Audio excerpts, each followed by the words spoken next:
কারণ মুসলমানদের ব্যবসা করার তাদের একটা লক্ষ্য আছে, উদ্দেশ্য আছে, তা হচ্ছে মানুষকে সেবা করা। এটা তাদের লক্ষ্য এবং উদ্দেশ্য। এই কারণে মুসলমানদের রাসূল সাল্লাল্লাহু আলাইহি ওয়াসাল্লাম তিনি সম্পদের কি মালিক ছিলেন না? অবশ্যই ছিলেন সম্পদের মালিক। আপনি খাদিজাতুল কুবরা রাদিয়াল্লাহু তাআলা আনহা, তিনি যখন রাসূল সাল্লাল্লাহু আলাইহি ওয়াসাল্লামকে বিয়ে করেন, খাদিজাতুল কুবরা তো মিলিয়ন অফ তার টাকা ছিল, এই টাকা কই? এগুলো সব তিনি রাসূল সাল্লাল্লাহু আলাইহি ওয়াসাল্লামকে দিয়ে দিয়েছেন। তিনি কি কাজে খরচ করেছেন, that is a different issue. কিন্তু তিনি ফকির ছিলেন না, গরিব ছিলেন না। জিবরিল এসে বললেন, আমি উহুদ পাহাড়কে আপনার জন্য স্বর্ণে রূপান্তরিত করে দিই। তিনি বলছেন, না, দরকার নাই। আপনি মুসলিমদের যদি উম্মার দিকে যদি তাকান, 10 জন যারা আশারে মুবাশশারা মানে জান্নাতের সুসংবাদপ্রাপ্ত সাহাবী 10 জন, এর মধ্যে 9 জনই ছিল ব্যবসায়ী। কয়জন ছিল ব্যবসায়ী? 9 জনই ছিল ব্যবসায়ী। এই উম্মার সবচেয়ে বড় ব্যক্তির নাম কি বলেন তো? রাসূল সাল্লাল্লাহু আলাইহি ওয়াসাল্লামের পরে আবু বকর রাদিয়াল্লাহু তাআলা কত বড় ব্যবসায়ী ছিলেন, কি পরিমাণ কৃতদাসকে মুক্ত করে দিয়েছেন তিনি তার টাকা দিয়ে কিনে। এই উম্মার 2 নম্বর ব্যক্তি হচ্ছেন ওমর রাদিয়াল্লাহু তাআলা, ব্যবসায়ী ছিলেন। এই উম্মার 3য় সবচেয়ে বড় ব্যক্তির নাম কি? ওসমান রাদিয়াল্লাহু তাআলা। সবচেয়ে নামই তো ওসমান গনি, মানে ওসমান ধনী, ওসমান দা রিচ, নামের অর্থ ওসমান দা রিচ। এইরকম মানুষে তিনি তারা ছিলেন। এবং এদের দিন প্রচারের ক্ষেত্রে 3 জন ব্যক্তির অবদান যদি সবচেয়ে বেশি হয়, একজন হচ্ছে খাদিজাতুল কুবরা রাদিয়াল্লাহু তাআলা, কারণ তার সম্পদ সব দিন প্রচারের জন্য কাজে লেগেছে। আরেকজন আবু বকর রাদিয়াল্লাহু তাআলা, দিন প্রচারে তার সম্পদ সবচেয়ে বেশি কাজে লেগেছে। আরেকজন ওসমান রাদিয়াল্লাহু, দিন প্রচারে তার সম্পদ সবচেয়ে বেশি কাজে লেগেছে। আরেকজন ব্যক্তির নাম বলতে হবে, তার নাম হচ্ছে আব্দুর রহমান ইবনে আউফ রাদিয়াল্লাহু তাআলা, সবচেয়ে বড় ধনী মদিনার। মক্কা থেকে গিয়েছেন কিন্তু ব্যবসায়ী, মদিনায় গিয়েছেন কিছুই তার নাই। একজন এর সাথে তার বন্ধুত্ব করে দেওয়া হয়েছে। তিনি তাকে গিয়ে বললেন যে, তোমার সাথেও আমার বন্ধুত্ব, তো আমার ঘরের অর্ধেক তোমার দিয়ে দিই, এবং আমার যে মানে একটা ফ্যাক্টরি আছে এখান থেকে অর্ধেক দিয়ে দিই, বা আমার একটু এগ্রিকালচারাল ল্যান্ড আছে তোমাকে অর্ধেক দিয়ে দিই, বাকি অর্ধেক আমি চাষাবাদ করবো। বলে, না, তোমার ঘরও আমার দরকার নাই, তোমার ল্যান্ডও আমার দরকার নেই, তুমি একটু বাজার আমার দেখা দাও। বাজার কোন দিকে? তারা নিয়ে গেলেন বাজারে।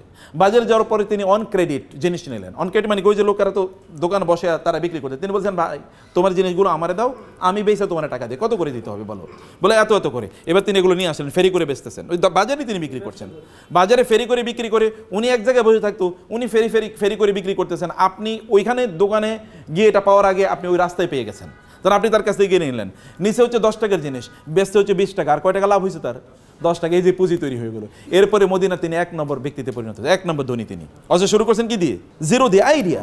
এবং তিনি জান্নাতের সুসংবাদপ্রাপ্ত সাহাবী। মানে আপনি যদি মনে করেন টাকা পয়সা না থাকা মানে হচ্ছে আমি অনেক বড় আল্লাহওয়ালা, ফকির মানে আল্লাহওয়ালা, মিসকিন মানে হচ্ছে আল্লাহওয়ালা, নো। কাদাল ফাকরু ইয়াকুনা কুফরান, দারিদ্র মানুষকে কাফের বানিয়ে দেয়। টাকা কম থাকলে মানুষের মধ্যে কি ঢুকে? কুফরি ঢুকে। বাংলাদেশের প্রেক্ষাপটে আপনি দেখবেন সবচেয়ে বেশি নামাজি কি রিক্সাওয়ালার আর কাজের বুয়ারা, আর যারা ইয়েতে থাকে ওই যে বস্তি থাকে তারা সবচেয়ে বড় আল্লাহওয়ালা। আপনি তাদেরকে মসজিদে কোথাও খুঁজে পাবেন? একজন মসজিদে খুঁজে পাবেন না। দেখবেন এরা মসজিদে নাই, এরা দিনও বোঝে না, ইসলাম বোঝে না, কিচ্ছু বোঝে না। তার মানে দারিদ্র মানুষকে কাফের বানিয়ে দেয়। দারিদ্রের কারণে সে ইসলাম বুঝতেই পারে না। দারিদ্র থাকলে মানুষ আল্লাহর ইবাদত করতে পারে না। সে কারণে দারিদ্রের সাথে ফাইট করতে হবে আপনাকে। আলী রাদিয়াল্লাহু বলেছেন, দারিদ্র যদি কোনো মানুষের নাম হইতো তাহলে ওই লোকের আমি জবাই করে ফেলতাম, কারণ ও থাকলেই মানুষ কষ্ট পাবে। অথবা এই কারণে আমি তাকে হত্যা করে ফেলতাম। লাউ কানাল ফাকরু রাজুলান লাকাতালতুহু, যদি দারিদ্র কোনো ব্যক্তির নাম হতো তাহলে ওই লোকের দায়কে আমি হত্যা করে ফেলতাম। দারিদ্র এটা ইসলাম কোনোদিন এটাকে সেলিব্রেট করে না, যে ঠিক আছে তুমি দরিদ্র এবারে তোমার আমি সালাম দেবো, নো। কেন তুমি দরিদ্র হলা? ওমর রাদিয়াল্লাহু তাআলার কাছে কোনো লোক গেলে তিনি তাকে বলতেন, তুমি করো কি? বলে, কোনো কাম করি না। বলে, যাও আমার কাছ থেকে সরো। যে দুনিয়ার কামও করেন আখিরাতেও কাজ করে, তো অথর্ব স্টুপিড, এই স্টুপিড যেন আমার সামনে না আসে। কাজ করতে হবে। আল্লাহ সুবহানাহু ওয়া তাআলা এই দুনিয়া নিয়ন্ত্রণ করার জন্য আপনাকে পাঠাইছেন, দুনিয়ার মালিক হওয়ার জন্য আপনাকে পাঠিয়েছেন। এখন আপনি দুনিয়ার মালিক হবেন না, আপনি দুনিয়ার স্লেভ হবেন। কেমন কথা? আপনি দুনিয়ার দাস না, দুনিয়ার দাস না, আপনি দুনিয়ার প্রভু, মানে আপনি দুনিয়ার লর্ড, আপনি দুনিয়ার কি মালিক। দুনিয়া আপনি নিয়ন্ত্রণ করবেন, আপনাকে মালিক হিসেবে আল্লাহ তাআলা দুনিয়া পাঠিয়েছেন। তাহলে দুনিয়ার মালিক হওয়ার জন্য করণীয় কি? দুনিয়ার মালিক হওয়ার জন্য করেন হচ্ছে আপনাকে টাকা সম্পদ ইনকাম করতে হবে। আমরা চলেন এবার ব্যাংক ডাকাতি করি নাকি? কারণ অনেকে তো ব্যাংক ডাকাতি করে তো টাকা পয়সার মালিক হয়েছে। আপনাকে সম্পদের মালিক হওয়ার জন্য আপনাকে করতে হবে হলো হালাল উপায়ে আপনাকে সম্পদের মালিক হওয়া লাগবে। আপনি যদি হালাল উপায়ে সম্পদের মালিক হন তাইলে এটা আপনার ঈমানটাকে বাড়াবে, আপনার দিনদারি বাড়াবে, দিনদারি কমাবে না। তাহলে সম্পদের মালিক আমি কেন হব? একটা প্রশ্ন। আপনি তো সম্পদের মালিক হওয়ার অনেক পথ আছে, আপনি করবেনই, কিন্তু সম্পদের মালিক কেন হবেন? আপনি সম্পদের মালিক হওয়ার আপনার 1 নম্বর কারণ হলো আপনি সম্পদের মালিক হলে আপনি দিনই কাজ ভালো করে করতে পারবেন, আপনি ইবাদত ভালো করে করতে পারবেন। আপনার জামা কাপড়গুলো সুন্দর, একটু মসজিদে গেলে ভালো লাগবে, গন্ধ গায়ে থেকে গন্ধ বাইর হবে না। সুন্দর একটু জামা পরে আপনি সেন্ট পারফিউম ব্যবহার করে আপনি যাবেন, তাহলে আপনার একটু মনটা ফুরফুরা লাগবে। আপনি নিজের আপনার পরিবারকে বাসায় গেলে আপনার ওয়াইফ বলবে না, তুমি কি আজকে মাছ নিয়ে আসছো? নিয়ে আসো না, যাও দরজায়, আজকে দরজায় খোলা হবে না। বাজার থেকে আজকে মাংস নিয়ে আসার কথা ছিল, পোলাপাইন কান্নাকাটি করতেছে, পোলাপাইনের পড়াইতে পারতেছে না, ওদের এটা নাই সেটা নাই, সারাদিন আপনার এগুলি শোনা লাগে। এই কারণে আপনি মনে করেন বাসায় যাবো না, বসে বসে সিনেমা দেখি বাইরে। নাকি? অথবা বন্ধুদের সাথে আড্ডা দিই। এখন আপনি আড্ডা দেন, বাচ্চারাও আড্ডা দেয়, স্ত্রীও আড্ডা দেয়, আপনিও আড্ডা দেন, পুরো একটা জাহান্নাম হয়ে গেল। আপনার যদি সম্পদ থাকে, টাকা পয়সা থাকে, তাহলে আপনি ফুরফুরা মেজাজে বাসায় গেলেন, যা যা লাগে সব নিয়ে গেলেন, বাসার লোকেরও খুশি, আপনিও খুশি। এবার আপনার ইবাদত করেন, আপনার দিনদারি করেন, কোনো সমস্যা নেই। এটা 1 নম্বর জিনিস। 2 নম্বর জিনিস হলো দিনদারি। যে সকল প্রতিষ্ঠানগুলোতে দিনদারি হয়, ওই সকল প্রতিষ্ঠান নির্মাণ করবে কারা? কাফেররা না মুশরিকরা? হ্যাঁ, যেই প্রতিষ্ঠানে দিনদারি লাগবে, যেমন ধরুন মসজিদ নির্মাণ করবে কে? তো মুসলমানের টাকা না থাকলে মসজিদ নির্মাণ করবে কি দিয়ে?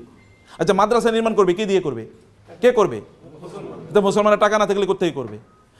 আপনি আল্লাহ সুবহানাহু ওয়া তাআলা আমাদেরকে বলেছেন নামাজ আদায় করার জন্য, কিন্তু তার সাথে আরেকটা জিনিস করতে বলছেন, সেটা কি বলেন তো? নামাজ পড়ো, জাকাত নাও, নামাজ পড়ো, জাকাত নাও, নামাজ পড়ো। আমি তো বলছি জাকাত নাও, আপনারা বুঝতেই পারেন নাই। নামাজ পড়ো, জাকাত নাও, আল্লাহ বলেছেন নাকি? না বলছেন কি নামাজ পড়ো? আপনি কি ভিক্ষা করে জাকাত দেবেন নাকি? তাহলে আপনাকে টাকা উপার্জন করে নামাজ যেরকম ফরজ, জাকাত দেও কি? কারণ আপনি বলবেন আমি নামাজ পড়ি, সুবহানাল্লাহ, আলহামদুলিল্লাহ, আমি অনেক ভালো আছি। তো জাকাত কে দেবে? নামাজও তো পড়তে হবে, জাকাতও তো দিতে হবে। তো জাকাত দিতে হলে কি হতে হবে? সম্পদের মালিক হওয়া লাগবে, নাহলে আপনি জাকাত দেবেন কোত্থেকে? জাকাত কি ইবাদত না? জাকাত কি ফরজ ইবাদত না? জাকাত দিলে কি আপনার সওয়াব বাড়ে না? জাকাত দিলে কি আল্লাহর কাছে সম্মান বাড়ে না? তো আপনি কেবল জান্নাতে চলে যাবেন নামাজ পড়ে, জাকাত না দিয়ে আপনি জান্নাতুল ফেরদৌসের মালিক হয়ে যাবেন? নো, জাকাত দেওয়ার মালিক হওয়া লাগবে। তো জাকাত দেওয়ার মালিক হতে হলে কি লাগবে? টাকা ইনকাম করতে হবে, সম্পদ ইনকাম করতে হবে। সম্পদ ইনকাম না করলে আপনি কেমনে করবেন? এখন আমরা সম্পদ ইনকাম করতে পারছি না, আমরা এখন হয়ে গেছি কি জানেন? আমরা কেবল এখন হচ্ছে কনজিউমার হচ্ছে আমরা ভোক্তা। যেমন আপনি, ওরা ইহুদিরা জিনিস বানাবে, আপনি কিনবেন, খ্রিস্টানরা জিনিস বানাবে, আপনি কিনবেন, আর আপনি খাইবেন, বলবেন আলহামদুলিল্লাহ, তৃপ্তি ঢুকবো, আলহামদুলিল্লাহ, সুবহানাল্লাহ, আল্লাহ খ্রিস্টানদেরকে আমাদের সেবক বানাইছে। বুঝছেন এরকম কিনা? আপনি বলছেন খ্রিস্টানরা সেবক বানাইছে, আল্লাহ তাআলা খ্রিস্টানদেরকে ইহুদিদেরকে আপনাদের সেবক বানাইছে, ওরা জিনিস বানায় আর আপনি খান বৈশা বৈশা, আর আপনি বুঝেনই না যে আপনি সব ওদেরকে দিয়ে দেন, আপনি ওদের দাসে পরিণত হয়ে গেছেন, আপনি ওদের কৃতদাসে পরিণত হয়ে গেছেন। আপনি বলেন যে আপনি অনেক ভালো আছেন, কিন্তু আপনাকে যদি বলা হয় আপনি কি আমেরিকা যাবেন, বলে ভাই প্রয়োজনে সেজদা দিব তারপরে আমেরিকা যাবো। এই পৃথিবীর মানুষের সবচেয়ে স্বপ্নের জায়গা কোনটা? ইউরোপ, আমেরিকা না? দেখেন না বাংলাদেশের লোকেরা, তারা হারাম কি হালাল কি কোনো কিছু বাঁচে না, তারা ইউরোপে যাবেই। ওইখানে গিয়ে ইসলাম পালন করতে পারবে কি পারবে না, কোনোটাই না। আচ্ছা, এই পৃথিবীতে সবচেয়ে বড় রিফিউজি থাকে কোন সকল দেশে? ইউরোপ আমেরিকাতে সবচেয়ে বড় রেফিউজি, সবচেয়ে বেশি অ্যাসাইলাম মানুষ যায় কোথায় থাকার জন্য? ওইখানে। ওয়াও, এটাই তো দেখি জান্নাত। তো এই জান্নাত বানানোর কথা ছিল আপনাদের, ওরা পণ্য বানায় আর আপনাদের কাছে বেসে, আর আপনাদের জাহাজ ভরে আপনাদের টাকাগুলো নিয়ে যায়, আর আমরা মনে করি যে আমরা কি ভালো একজন কনজিউমার। পণ্য তো আপনাদের বানাতে হবে, বানায় আপনাদের বেচতে হবে। আপনাদের পূর্বপুরুষের দিকে তাকান, আপনারা সিনবাদের কথা শুনেছেন না? আচ্ছা, সিনবাদরা করছে কি? সেই আরবের লোকেরা যদি মনে করতো যে আমরা আরব দেশে থাইকাই আমরা কি কেবল দিন প্রচার করবো, তাহলে কি আমরা মুসলমান হইতাম? আচ্ছা, আরব দেশের লোকেরা এখানে আসছে কিভাবে? ওরা তো পণ্য বিক্রি করার জন্য এসছে, বিজনেসম্যানরা এখানে এসছে। কোন দিক দিয়ে এসছে? তারা এসে হলো ওই যে আরব সাগর থেকে ইন্ডিয়ান ওশিয়ান মানে ভারত মহাসাগর হয়ে বে অফ বেঙ্গল, এই বঙ্গোপসাগরে আসছে। এরপরে ওই যে চিটগং শব্দটাই তোর সাতিগাং, গাং মানে কি? গাং মানে নদী, আর সাতিয়ন মানে আরবি শব্দটা। চিটগং শব্দটা আরবি, সাতিগং হচ্ছে নদীর কুল, নদীর উপকূল, মানে ওইখান দিয়ে এসে তারা এখানে থাকতো। এইখান থেকে তারপরে তারা মালয়েশিয়া যেত, এখান থেকে তারা ইন্দোনেশিয়াতে যেত। মালয়েশিয়া ইন্দোনেশিয়াতে নাইলে ইসলাম গেল কিভাবে? জাহাজে গেছে। তখন কি জাহাজ ছিল? তখন কি আপনার প্লেন ছিল? না, এই নৌকাই তো, এই নৌকা দিয়ে তারা বড় বিশাল বড় ইয়ে ছিল, কি বলে, পাল। এই পাল তোলা নৌকা বা জাহাজে তারা এখানে ইসলাম নিয়ে এসে পণ্য বিক্রি করতে এসে, কিন্তু পণ্যের সাথে তারা কি বিক্রি করছে? তারা ইসলাম সেল করেছে পণ্যের সাথে। পণ্য কিনতে গিয়ে লোকেরা দেখলো এত ভালো মানুষ, তো দেখি ফেরেশতা, এরকম লোক তো আর কোথাও দেখি না, এত ভালো মানুষ পণ্য বিক্রি করতে এসে, কিন্তু এরা কি এসা ইসলাম প্রচার করে গেছে, ব্যবসায়ীরা ইসলাম প্রচার করছে। আমার মতো এরকম আপনি শাহজালাল শাহপরান কয়জন এসছে, কিন্তু তার চেয়ে বেশি, হাজার গুণে বেশি এসে কারা? ব্যবসায়ীরা। আপনি বলেন তো, আপনার এলাকায় দুজন দোকানদার আছে, একজন দোকানদার গেলেই আপনাকে জিজ্ঞেস করে, ভাই আসসালামু আলাইকুম, কেমন আছেন, বাসা সবাই ভালো আছে, আপনার কোনো সমস্যা নাই তো? ভাই কোনো সমস্যা থাকলে আমাকে বললেন, এবং সবচেয়ে ভালো পণ্যটা দেয়। আরেকটা লোক আছে খিটখিটে, প্রচণ্ড খিটখিটে, গেলেই আপনার সাথে রাগ করে কথাবার্তা কয়, এবং আপনি 3 বার কথা বললে 1 বার শুনে, আপনি কার কাছে যাবেন? যে সালাম দেয়, কথাবার্তা শুনে, এই লোকটা তো ভালো, তার সাথে গল্প করবেন, তার মতো হতে চাইবেন, বলে আপনার সন্তানকে বলবেন ওই লোকটার মতো, দেখো না কত সুন্দর করে কথাবার্তা বলে। এই মুসলমানরা তো সেই কাজটাই করছে, জিনিস বেচছে, কিন্তু লোকেরা দেখলো আরে এরা তো দেখি আমাদেরই লোক, এই আপনার বিপদ, তাড়াতাড়ি তাকে হসপিটালে নিয়ে গেছে। আপনার ওয়াইফের সমস্যা, তাড়াতাড়ি তোর ওয়াইফের পাঠিয়ে যায়, দেখা তো তার বাচ্চা হবে, একটু তুমি তাকে হেল্প করো তো।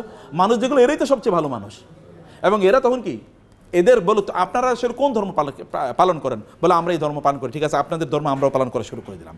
এরা এইভাবে মুসলমান হয়ে গেছে, বুঝতে পেরেছেন? অথবা আমাদেরকে মৌলিকভাবে ব্যবসায়ীদের কাজ হচ্ছে, ব্যবসায়ীরা তারা সম্পদ উপার্জন করবে একদিকে তারা নিজেরা ভালো থাকার জন্য, এবং 2 নম্বরে তারা কি করবে, এই সম্পদের মাধ্যমে তারা কি করবে, সম্পদের মাধ্যমে তারা দিন প্রতিষ্ঠার কাজে তারা ব্যয় করবে। এটা কেবলমাত্র ক্যাপিটালিস্টিকদের মতো না, যারা কেবল টাকা উপার্জন করা, এটা এক ধরনের গ্রিডে তাদের পরিণত। গ্রিড মানে হচ্ছে এক ধরনের লোভ, শুধু লোভের কারণে। আপনি কেন সারাদিন কাজ করেন? লোভের কারণে। আপনার কত লাগবে আপনি জানেন? You never know. আপনি জানেন না কেন আপনার টাকা লাগবে, এটা কি কারণে আপনি ইনকাম করছেন তাও আপনি জানেন না। আপনাকে জানতে হবে কেন ইনকাম করছেন, আপনাকে বুঝতে হবে কেন ইনকাম করছেন। আপনি 2 কারণে করছেন, একটা হচ্ছে আপনি নিজে ভালো থাকুন, আর হলো আপনার কি সমাজ ভালো থাকুন। আপনার অনেক টাকা পয়সা, আপনার ব্যাংকে টাকা পড়ে আছে, আপনার আত্মীয়স্বজন তারা না খেয়ে মারা যাচ্ছে, আপনি এই টাকা দিয়ে করবেন কি?